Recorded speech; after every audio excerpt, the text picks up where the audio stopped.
How's it going, BangerTV fans? Dylan Gowan here. Welcome back to another installment of Overkill Reviews, BangerTV's weekly heavy metal review show.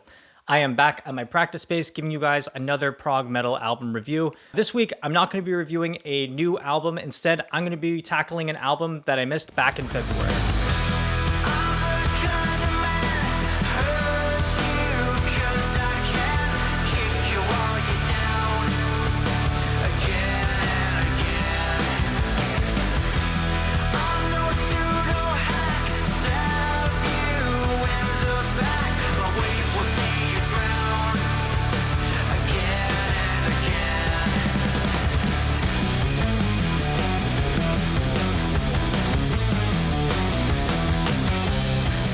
It's the first studio album by Emolecule called The Architect, which came out February 10th on Inside Out Music.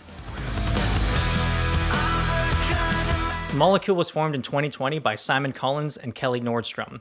The inspiration of this project was kind of an accident. It came during the production of Simon's fourth studio album. The duo recorded a demo called Emolecule, and suddenly the two were inspired to form a brand new project under the same name. The duo will have been writing on and off for nearly 2 decades, and the writing chemistry has been shown to be very effective, especially within their last project, Sound of Contact. This is a new project, in fact, very new. It's only been around for about 3 years. So when this album came out, there was a lot of praise. I saw different prog media outlets giving it 9 out of 10, 8.5, 8, 7. So it got me intrigued. I really wanted to check it out and see what all the hype was about, because this album kind of flew under the radar for me. So my question for this review is really simple. How was the debut? Do I follow the minds of my fellow prog contemporaries, or do I go in a completely opposite direction? Well, let's dive into the review.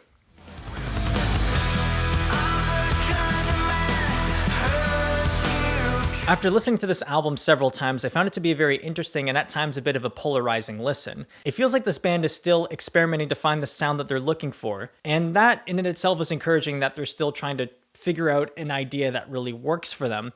But then it just doesn't feel like it's a very complete record.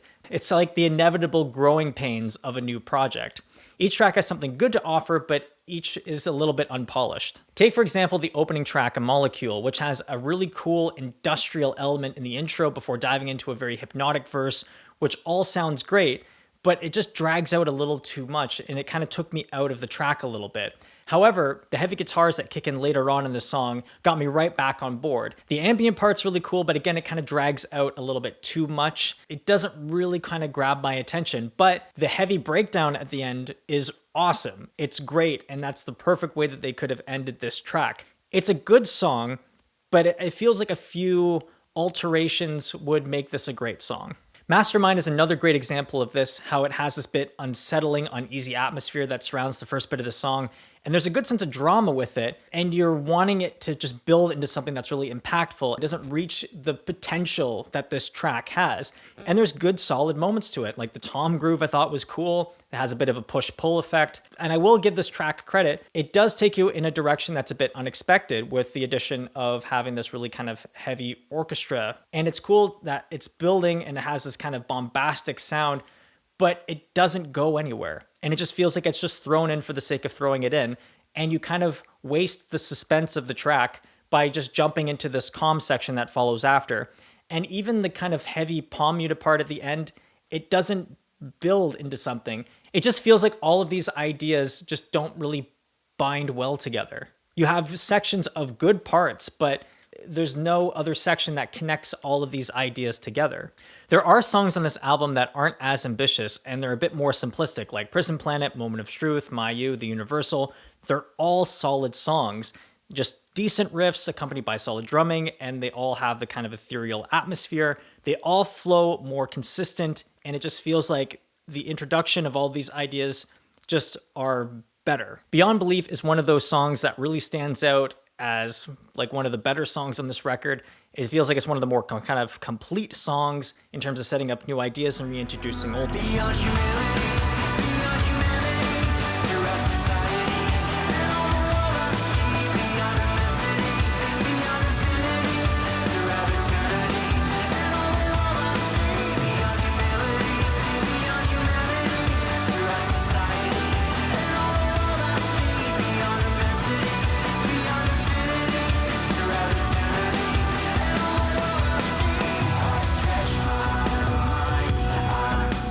One part of their songwriting does work really well, and I hope they expand on this in future releases, is their use of electronica, industrial, and ambient elements within their sound. It's a cool idea incorporating all these different influences, and it adds a really good sense of drama and suspense to some of the sections of these songs. And even though it doesn't work throughout the whole entire album, there are several instances of where this experimentation works in their favor. I really enjoyed the second half of The Architect, where it jumps from this acoustic guitar into the spoken word part before diving back into the chorus. And it's one of those moments where, like I said, the experimentation really works in their favor. Another good blend of these ideas would be Prison Planet. It's one of the more straightforward songs on this album that has a few different surprises that are apart from the more simplistic side of their sound. Love the tension that it builds within the bridge before it goes back into the chorus, and it really reminded me of a Devin Townsend song. And when I'm comparing your song to any of Devin's discography, you're onto something good.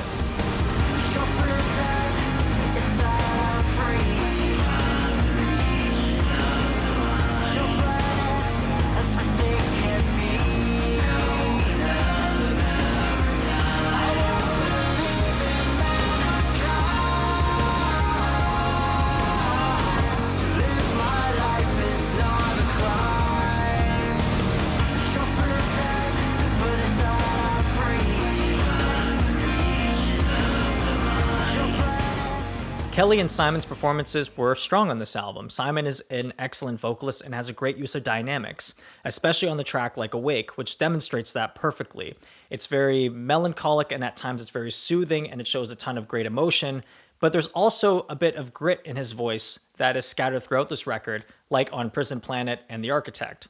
He's also a very solid drummer and had moments on this record that were very clever. I love the grooves that he played in Prison Planet and Dozed, as well as some of the fills that he throws in with Mastermind and The Universal. Kelly is also a really good guitar player, and there's moments on this album where he gets to shine. There's a couple of really cool solos that he throws in that are very musically interesting. And he has a really solid voice too, and both complement each other very well. They've been writing together for so long that there is some chemistry between them, and it shows on this record for sure.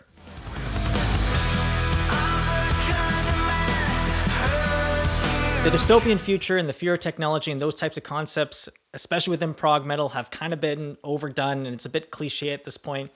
And when you have concepts that are a little bit, not very innovative, sometimes the songs can be a reflection of that as well, where they're also not as innovative as you would like them to be. And maybe I'm just ear fatigued by hearing these stories a lot about, the dystopian future, the fear of technology, 1984 style governments and all that kind of thing, and Skynet. It just feels like I've seen this before and have heard bands do a better spin on these types of subjects.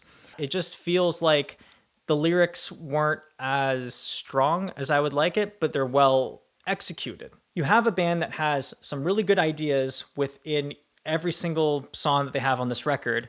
You have a good performance from the two musicians, and the lyrics, even though they aren't very strong, they're still performed very well. But yeah, I think a more niche subject would be very cool with this band.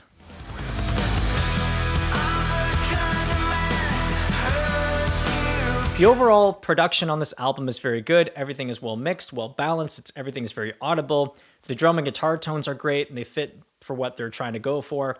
But the artwork, I don't think reflects any of that. I really think that the artwork is not great. You have this kind of like machine thing in the middle, and then you have the band logo being much smaller than the actual name of the album, and it feels like the two different fonts really clash with everything that's going on within the album artwork. When I was watching the Mastermind music video, it felt like there was sections of that video where you could go, oh, the E on the kind of pressing plant would be kind of a cool album cover, as well as the guy looking at all the different screens I thought would be kind of cool. It could have been better. That's all I will say about that. This album does have moments of promise and potential, but it just feels like there's something missing with this album. And it took me several listens to have a greater appreciation for the type of thing that they were going for. It's strange that this is one of the few times that I don't really agree with my fellow prog nerds about this album. and it feels just kind of weird. It's not really like, it's not a bad record by any stretch, but it just feels like there's just several things that are missing from it, which is kind of frustrating in a way. But having said that, I'd be curious to see where this project goes and how they build on the more stronger side of their songwriting.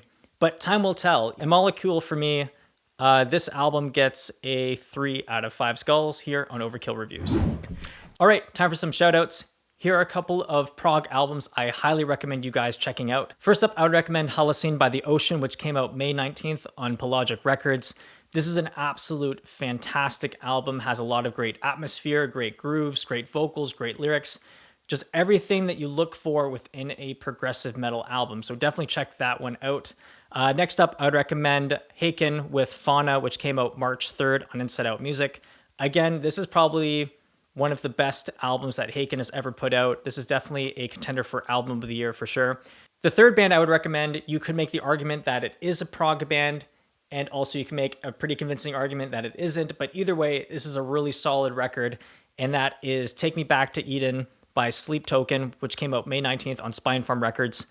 Absolutely killer record, tons of emotion, tons of great ideas, lots of cool grooves, and that drummer is so freaking sick. And finally, I recommend Veil of Maya with their new album Mother, which came out May 12th on Sumerian Records. Again, a really solid prog band with heavy metalcore elements. So check out all 4 of those records because they all are killer prog metal albums. So what did you think of Emolecule? Let me know in the comments section below. Be sure to like and subscribe. Be sure to check out the 2nd season of Heavy Metal Hitchhiker, our ongoing Patreon campaign. And I'll be back next time to talk about another progressive metal album. So until then, next time, guys, cheers, take care, see you soon, and I'll see you whenever there's a new prog album.